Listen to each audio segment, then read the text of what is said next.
Things were cool between us. There was nothing to complain about. She was my love. We always vibing. I'm talking about the type of woman you get excited to come home to. I would cook for her just to see that smile. Jonas and Faith, a couple once the envy of all, saw their solid bond shaken by a surge of unfounded jealousy. Their journey, marked by shared moments and a deep connection, faced a sudden twist. It was a relationship that had blossomed from the tender seeds of friendship, growing into a love so profound that it became a beacon of hope to those around them. They were a testament to the belief that true love could withstand the trials of time and circumstance, until the whispers of doubt began to cloud their horizon. Before the shadow of jealousy crept in, their days were filled with moments that others could only dream of. Jonas, ever the thoughtful partner, would surprise Faith with breakfast in bed, a simple gesture that spoke volumes of his love and dedication. The tray, carefully balanced in his hands as he navigated the quiet of their bedroom, was a canvas of his affection. The light in Faith's eyes as she greeted him was like the dawn, breaking over a world made just for the two of them. Their mornings were a symphony of shared glances and soft touches, a silent language known only to them. Their connection was palpable, a bond that seemed to strengthen with each passing day. As they lay together, the world outside ceased to exist. It was in these moments of quiet intimacy that their love found its deepest expression. They were two halves of a whole, finding in each other a sanctuary from the storms of life. As the sun dipped below the horizon, their home transformed into a haven of romance. The veranda, bathed in the glow of the full moon, became the stage for their evening serenades. Me and my shorty talk every morning on the weekend, and I would listen and enjoy her voice. I won't lie, her voice was so captivating sometimes I will be so mesmerized that I will forget about what she said. Faith, wrapped in a cozy blanket, would rest against Jonas as he sang to her, each note a testament to their enduring love. The air around them was charged with an intimacy that was almost tangible, the soft melodies creating a bubble that held the world at bay. But love, as they were defined, is a delicate balance. The trust and understanding that had been the foundation of their relationship began to waver under the weight of unfounded suspicions. Jealousy, an uninvited guest, threatened to unravel the threads of their connection. It was a test, a cruel twist of fate that sought to challenge the very essence of their bond. He had the nerve to ask me what's going on with me. What do you mean, what's going on? You just came out of the men's restroom with some woman. 4 years of being together. And I can't believe he would do such a thing. One seemingly ordinary day, as Faith made a surprise visit to Jonas's workplace to deliver his lunch, she encountered a scene that fueled her suspicions. Walking through the office hallway, she spotted Jonas exiting the restroom, a woman following close behind. Without a word, Faith's heart sank, entangled in silent accusations and growing doubts. Girl, I was so in shock, I didn't know what to say. I couldn't believe it. I know, girl, but I just didn't want to make a scene at his workplace. Yes! Thank you, girl. Can you imagine that I was really thinking about having a family with this man? And all I have to say is, God damn, nobody is sexier than you. Then I would see that smile again. Oh man, I miss her. I don't know what to do, to be honest with you. In the following days, Faith's attitude turned cold and distant. One night, Faith prepared dinner and set plates for herself and her boyfriend in the kitchen. I can honestly say that I'm in love with her. Now it's different, you know, and I'm not sure if it's the same for her. I'm still trying to figure out where everything went wrong. I did try to talk to her about it, but she never gave me a straightforward answer. Just a bunch of bullshit that doesn't make sense. As she carried the plates towards the dinner table, she was suddenly confronted with a startling vision. She saw the woman from her boyfriend's office building. The woman's skin was covered in red paint, moving provocatively on the table. Jonas seemed to be enjoying the spectacle, tossing money at the woman. Just as suddenly, the scene vanished, and she saw Jonas at the dinner table innocently browsing on his phone, making her realize it was all in her head. Upset, Faith slammed his plate down on his side of the table, causing Jonas to look up at her with a puzzled expression. She sat down across from him. He asked her what was wrong with her, but she ignored him. For the first time in my life, I'm giving love a chance again.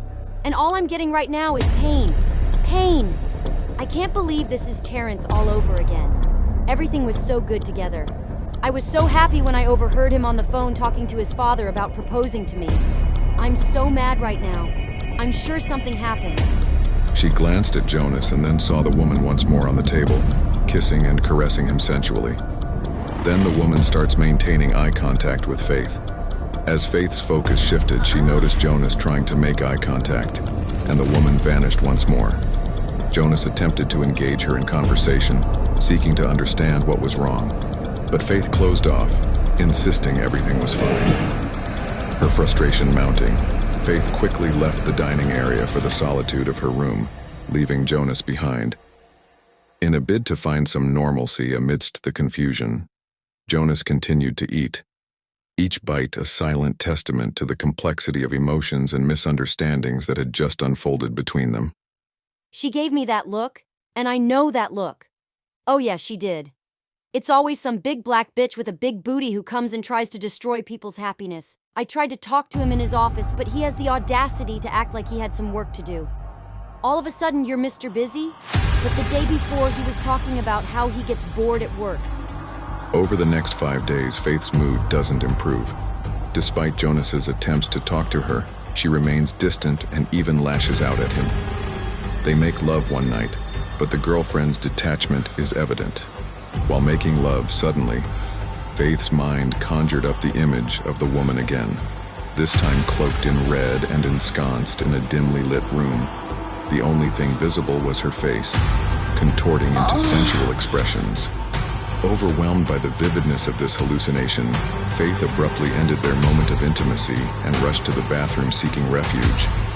This left Jonas even more bewildered and adrift in their shared emotional turmoil, unable to comprehend the sudden change in Faith's behavior. The other day, I said, "Faith, please tell me what's wrong." She said, "Jonas, it's not you, it's me," then left. What am I supposed to do with this? I am losing my mind. She's killing me. The next day brought a new twist for Jonas. As he was about to park, he noticed a man leaving their house, a stranger to him, seen only from behind without a clear view of his face. It seems like lately she's been switching up on me, and I don't know why. She's been zoned out a lot lately. I asked her if there was anything I could do to help, but my baby doesn't want to talk to me, and I don't know what I did wrong. I just want to know how I caused her pain for her to switch up on me like this, so I can apologize to her and make sure it doesn't happen again. He knows he got caught doing something he had no business doing. Instead of admitting what he has done, he chose to act dumb. You can't pull the wool over my eyes, nigga. You know what's crazy? 2 days after that day I was supposed to propose, well, the day when things went left, I always wonder if maybe things would still be the same if she never came to my office to bring me lunch. Upon entering the house, he found Faith also on her way out, grabbing her keys and leaving abruptly without any exchange. Jonas, wary of sparking another conflict, chose not to mention the man he saw, keeping his observations to himself amidst the growing silence between them. All I'm saying is that she started acting brand new that day. I wish I had paid more attention. I did believe her body language was off that day when I hugged her. I know she tends not to hold grudges and then acts as if everything is cool. But this time is different. You know what pisses me off more? It's the fact that he would play the innocent child, acting sad and shit when I ignore him. I do want to talk to him. I just don't have the time for those lies, girl. On the 8th day, Faith doesn't return home. Jonas is left alone, heartbroken, and fearing that his girl no longer loves him and is cheating. Sitting alone next to the sofa with a bottle of wine in hand, Jonas found himself lost in thought, envisioning his wife lying on the bed while the mysterious man sat at the edge, buttoning his shirt and zipping up his pants. The scene shifts to a space where Jonas finds himself envisioning Faith moving with sensuality in a shadowy place, a scene he fears might reflect real moments shared with the unknown man. This mental picture, filled with uncertainty and jealousy, haunts Jonas, leaving him grappling with the distressing idea of intimate moments possibly spent between Faith and the stranger, further deepening his sense of unease and suspicion. Jonas couldn't take the pain any longer. Nah, I've never met the guy before. It's been a whole day now since she hasn't been home. Sir, I did call, but there were no answers. I would rather die than see her with another man. On the 9th day, Faith comes home to find Jonas has taken his own life. Devastated and engulfed in tears, she hadn't anticipated his actions would go so far. She believed her silence would serve as a lesson, a wake-up call. Her screams echoed with questions of why he couldn't have waited, why he couldn't grant her the time she needed to sort through her tumultuous thoughts and feelings. She wished for patience from him, time to process everything swirling inside her.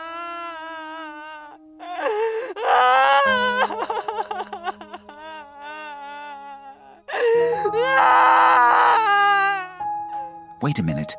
She did ask about some girl behind me. I seriously didn't know what she was talking about. Next thing you know, I received a phone call from my boss. I did try to continue the conversation on our way home. She didn't want to talk about it anymore. Days after Jonas's tragic passing and his funeral, attended by grieving family members, Faith found herself engulfed in a deep depression.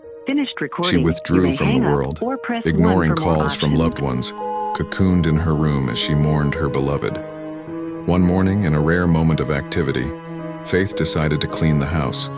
Amidst her efforts to tidy up and possibly find some solace in the routine, she stumbled upon a note left by Jonas, a message penned before his untimely death, a silent whisper from the past waiting to be discovered.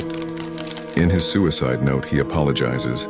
He rather dies than live a life without his lover, and mentions the man he saw leaving their house. Faith realizes the man was actually a delivery person who had brought groceries to their home. I saw someone leaving our place and you said nothing. Your silence wounded me deeply. I've come to realize that finding peace may mean choosing a path I never imagined. All I wanted was for us to communicate, but even that was too much to ask. Devastated, she breaks down in tears. We also realize that during her disappearance, one fact that Jonas failed to know about the time Faith didn't spend the night at home. Faith was actually not far from their house. She spent hours crying in her car, talking to her best friend about her feelings, and eventually falling asleep there. She couldn't bring herself to face Jonas and the great pain she thought he had caused her.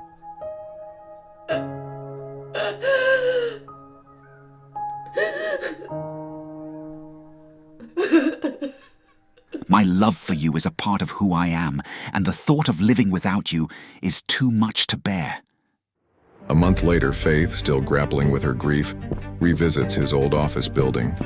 There, she spots the same woman she once suspected, exiting the building and heading toward a car. Driven by a mix of curiosity and distress, Faith decides to follow her, initially suspecting the worst. However, to her surprise, she finds the woman joining the delivery man who had once delivered to her house, in the car. Confronting them with a photo of Jonas, Faith learns a shocking truth. They had been caught in an intimate moment by Jonas, who simply smiled and walked away, and added that they usually do that to spice up their relationship. Faith realizes she had jumped to conclusions too quickly. If she had observed more carefully, she would have seen the man leaving the restroom after the woman that day, when she saw Jonas leaving before them. Faith realized her jealousy had been based on a misunderstanding.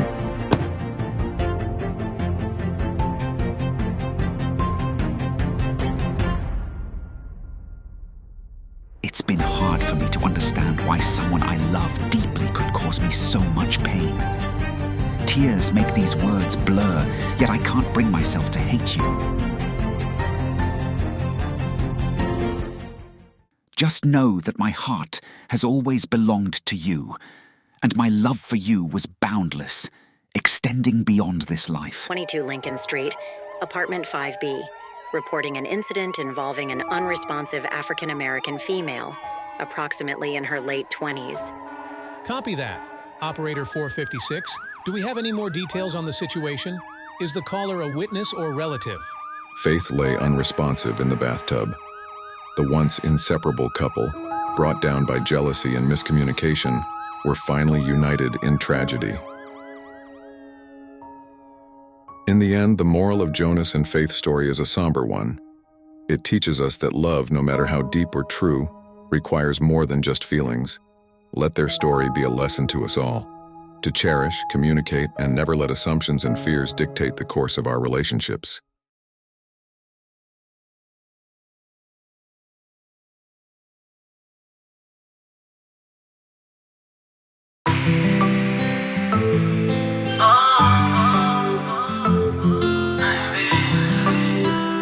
Nobody's sexier than you. Nobody's sexier than you, baby. You are the most beautiful angel. I close my eyes, I still see your smile. So beautiful. Nobody's sexier than you.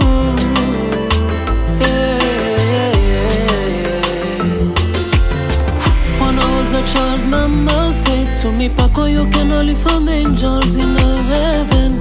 I believe at what my mama said.